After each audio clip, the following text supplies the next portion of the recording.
Je me suis réveillée et je n'arrivais tout simplement pas à me lever du sol. Vous n'allez pas croire ce qui m'est arrivé ce matin-là.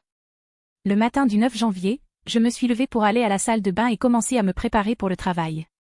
Mon corps était incroyablement lourd, comme jamais je ne l'avais ressenti auparavant, au point que je me suis juste allongée sur le carrelage.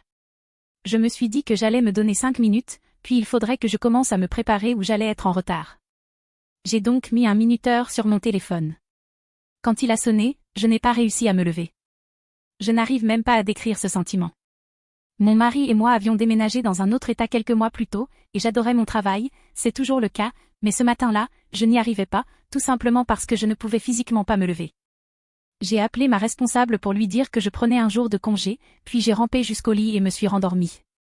Quand je me suis réveillée à nouveau, ce même poids dans le corps était là. Mon mari était déjà parti travailler, et je restais là, incapable de comprendre ce qui n'allait pas. J'ai pris mon téléphone et commencé à faire défiler les réseaux sociaux, et c'est là que je l'ai vu. Une publication sur son compte, 45 minutes plus tôt, postée par son mari, annonçait qu'elle était décédée dans la nuit à cause de complications médicales. Comme je l'ai dit, c'était le 9 janvier. Je pense à elle tous les jours. Encore plus depuis que, il y a 2 ans, nous avons perdu un bébé en fin de grossesse, et elle avait été l'une des rares personnes à vraiment me soutenir. Aujourd'hui, je suis enceinte de 6 mois de notre bébé arc-en-ciel, et le fait qu'elle ne le connaîtra jamais, ni même qu'elle ne saura jamais son existence, me déchire le cœur. Elle devait organiser ma baby shower, qui approche bientôt, maintenant c'est ma mère qui s'en occupe. Regarder la liste des invités et ne pas l'avoir dessus me fend le cœur. Nous nous étions rencontrés au travail et nous étions rapidement liés.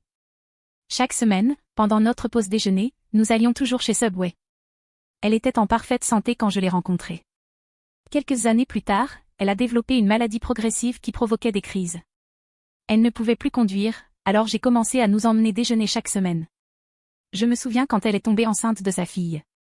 Son sandwich froid est devenu un hot sub, qu'elle détestait, mais j'ai commencé à en commander aussi pour la soutenir, ce que je détestais aussi, et on en riait toujours ensemble. Et c'est étrange, parce que maintenant j'ai envie de ces hot subs de Subway, mais je n'y suis jamais allée, ça me paraît trop douloureux.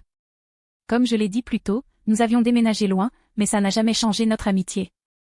Notre dernière conversation s'est faite sur Messenger, et elle m'avait dit combien je lui manquais. Je lui ai répondu que moi aussi, elle me manquait. Et c'était tout. Parfois, je relis nos messages de toutes ces années, et c'est presque comme si elle était encore là. Mais cette dernière note reste toujours douce amère. Je ne sais pas trop, je ne sais pas pourquoi ce souvenir est si lourd aujourd'hui.